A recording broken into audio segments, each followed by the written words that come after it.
ములుగు జిల్లాలో మంత్రి సీతక్క పర్యటించారు. గోవిందరావుపేట మండలంలో చంద్రుతండ, కర్లపల్లి, లక్ష్మీపురం గ్రామాలలో దెబ్బతిన్న పంటలను పరిశీలించారు. రైతులు అధైర్యపడవద్దు అని ప్రభుత్వం అండగా ఉంటుందని అన్నారు మంత్రి సీతక్క.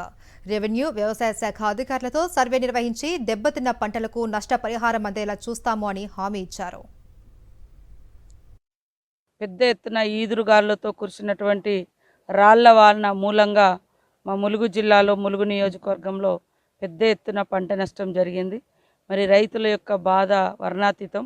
వారిని చూసి వారి పంటలను పరిశీలించి వారిని ఓదార్చి వాళ్ళను భరోసా ఇవ్వడం కోసం వెంటనే సర్వే చేసి మరి వాళ్లకు నష్టపరిహారం కూడా ప్రభుత్వము ఇస్తే తప్పకుండా సర్వే కూడా ఇమీడియట్లీ సర్వే చేయమని చెప్పడం జరిగింది.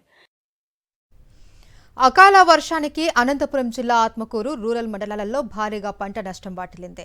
ఈదురుగాలుల దాటికి అరటి, మొక్కజొన్న పంటలు పూర్తిగా దెబ్బతిన్నాయి. దీంతో రైతులు తీవ్రంగా నష్టపోయారు. వందలాది ఎకరాలలో అరటి పంట నేల కొరిగింది. పంట నష్టాన్ని అంచనా వేసేందుకు వ్యవసాయ శాఖ అధికారులు క్షేత్రస్థాయిలో పర్యటించారు. ప్రభుత్వం నష్టపరిహారం అందించి ఆదుకోవాలి అని ప్రభుత్వానికి విజ్ఞప్తి చేశారు రైతులు.